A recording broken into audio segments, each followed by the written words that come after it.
The exclusive home of the Utah Mammoth is on 97.5, the KSL Sports Zone. Ian Cole gets to the puck first in the Utah zone. Cooley waiting for it. Cooley on hat trick. Watch! Bingo! Logan Cooley gets his second hat trick of the season. Points in 4 straight entering tonight. Bowman snowed under. Cooley at the empty net. Give him 4! Logan Cooley gets his 4th goal of the night. It's 5-1. You're locked into JJ and Alex on 97.5, the KSL Sports Zone.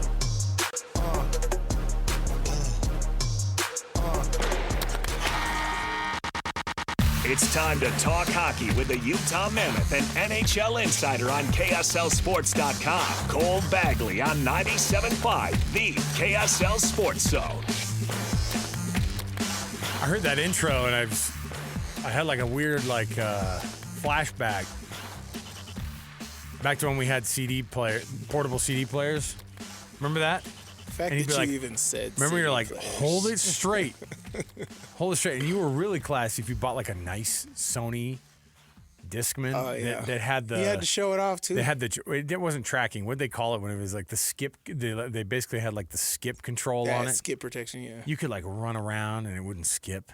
And then I had the cheap brands that had to be like walking around like it was on a platter so that it wouldn't skip. But that like intro. And then I started thinking, what a weird time that we lived in. We were like... And I remember actually like being like longing for the Walkman, right? For the tapes. Give me the tapes. Those don't skip, man. Right. Yeah, those are like rocks. You can throw them in anything. Oh, man. I had a tape player in my car until like 10 years ago. I had a freaking cassette tape player. Oh, yeah. And the old Toyota. Toyota and Lexus rolled with the tape player for a long time. They're like, you still want one of these? Everyone's like, no, I'm good. Well, we're going to put it in anyway. All right. Joining us on the program right now, he is Cole Bagley. He's our Utah Mammoth insider for KSLSports.com. 2 wins in a row for this club. Cole, are you impressed right now of these last 2 games? What's been the biggest difference, do you think? It goes back to what we talked about last week of just effort, and a lot of that is maturity. You can't really say like, oh, this is one of the youngest teams in the National Hockey League anymore. In fact, I think they're like 18th or 19th. So, how did we get so old? Yeah. Oh, Schmidt. Yeah. Nick Schmidt showed up. Vanacek showed up. Yeah, the offseason was bringing in the older guys. But the thing that you can point to is that the stars on this team are still really young. You know, Logan Cooley and Dylan Gunther, JJ Peterka, Keller is even relatively young, Sergachev as well. And for those really young guys, it just comes down to maturity. It comes down to deciding to play with full effort, full energy every single night. And a lot of that's learning, right? Like a lot of that is figuring out how to be consistent. And as they've shown, that's still part of the process for the Mammoth right now. But yeah, I've been impressed with the last 2 games because they have decided to play with everything that they've got. They've been good in all the small details. That's what I talked with Clayton Keller about this morning. Was look, their battles have been a lot better. They're back checking a lot better. They're making those kind of extra effort plays that make a big difference and go a long way. So yeah, I'm impressed, but they need to continue to impress me, if you will. Yeah, we talked to Coach Bear last week, right before last Friday, right before they started this 2-game win streak, and talking about everybody was talking about effort, and he kind of commended the guys for staying professional. What vibe have you got from him during kind of that lull, right? I think they lost 8 of the last 10 before that. But fighting through that, he's just like, it's a long season. You're going to have these ups and downs. You're going to have winning streaks. You're going to have losing streaks. What about him? What have you seen from him this past week in being able to handle those losses and get these guys ready to go? Yeah, the biggest thing was after that Vegas loss last Thursday. Last Thursday. This coaching staff and this team, I think, really took that personally. Obviously, losing to Vegas is nothing to be really down about. Yeah. No, I mean they're one of the best teams in the NHL. They have some of the biggest stars. Jack Eichel, Mitch Marner.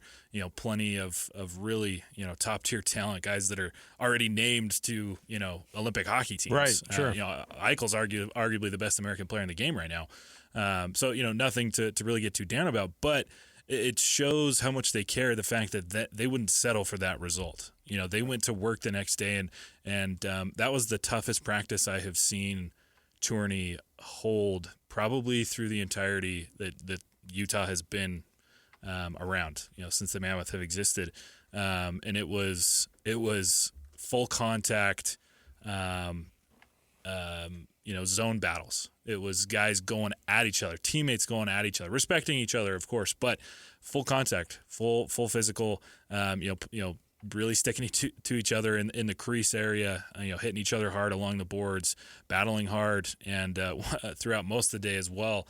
It wasn't just if you lost, you did push-ups on the ice. It was if you lost possession, you did push-ups on the ice. And so it's always funny to see NHL players doing adults doing those push-up drills, because I remember doing those as a kid. It's like your coach going, "Hey, take a lap, Tanev." Exactly. It's like, geez, what? and that guy makes a lot more money than you do, but Right. You're in charge and you get to tell him. So, yeah, I think for me that's what's been impressive is that the coaching staff and the players would not settle for that kind of a result. I think it was more the culmination of how they've played recently as opposed to just that game. But that's when they put their foot down. They said enough's enough. We got to figure this out. They've relied on their veterans. The young guys, the kids have stepped up, and they've played really good hockey for the last 2 games. When we talked a little bit about some of the struggles with this team before this, obviously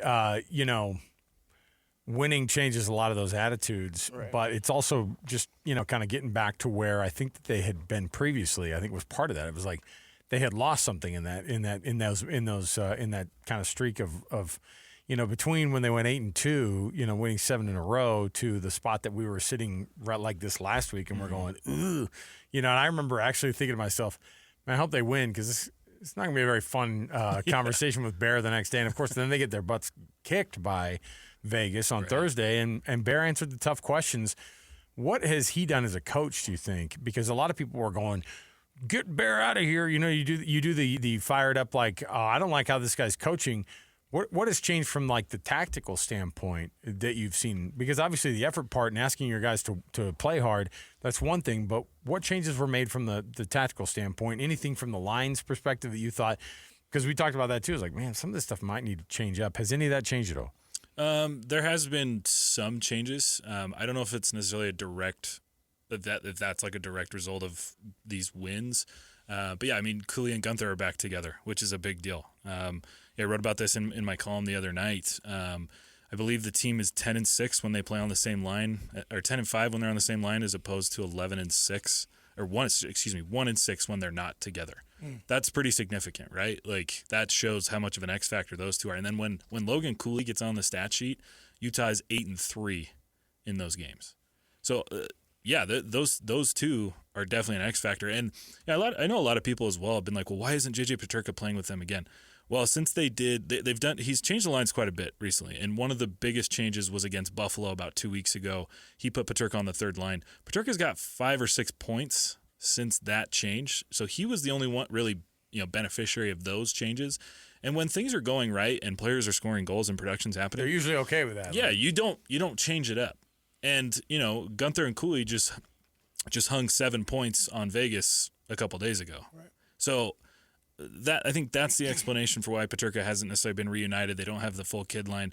But that's what I've noticed tactically. I think it is you need Cooley and Gunther playing together. That's just they should never be separated again moving forward. But then I think in terms of maybe his demeanor or his approach, there's definitely been a little bit of a change in Tourney, I think, over the last week. He's been a lot more forthcoming. He's been a lot more willing to share, and call things out and say things as they really are. Not that he wasn't before, but there's been a noticeable difference. Do you think there's pressure, him feeling some kind of pressure to do 100%. that? 100%. I mean, this is a team that should make the playoffs, and to only win 2 games over the stretch of 11 is unacceptable. Right. So yeah, I think that he kind of realized whoa, things are real here in Utah. This isn't Arizona anymore. And he's seen this team through the rebuild. There has never been pressure like this. I don't think that this team doesn't sneak losses past the general public. I think that's the kind of thing that I think Arizona got away with, right? You think Absolutely. About it, you're and that doesn't happen here. And I know fans looked like they were a little bit too aggressive about, I was like, all right, slow the roll a little bit, like on the fire the coach Tourney stuff. But at the same time, like, you know, there are things that you look at and you go, okay, if there's this team and you have all these guys, the organization also looks and goes, hey man, we're asking you to delicately but quickly get these lines together and get these millionaires playing well together because we're signing them up for long term. And we want you to be here long term too, but the only way that you stay, these guys are staying here. Right. All right. We can't fire the players. Right. And you don't want to. Why would you want to not have Cooley and Gunther together for the next 7 or 8 years? Right. So in that sense, I think it was interesting because it was a moment that the market hadn't dealt with yet. So Canadiens tonight, Montreal comes into town. What are we expecting for this type of a matchup? How winnable of a game is this for this Utah hockey or the Utah Mammoth? It's very winnable, but it's funny how similar these two teams are. Honestly, I think the Canadiens are the Mammoth of the Eastern Conference. These are two young teams, relatively young teams with very young stars. Cole Caulfield being one of those. So to be honest, I don't know what we're going to see tonight. You never know. I mean, you're getting two teams that on any given night, either of these guys can put 7 on the other net or 7 in their own net. And so, and that's what we saw in Montreal a couple weeks ago. Yeah. It was a close game, but then Montreal pulled away and it was 6-3.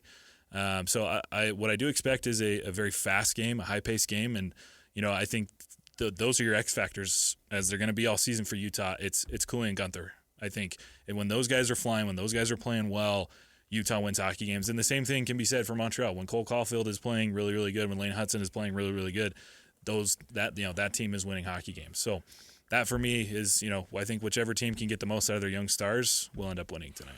Cole Bagley covers the Utah Mammoth for KSLSports.com, and you want to get the hat trick afterward, you're going to get it from Cole. It's an awesome read every time, every game, no matter what.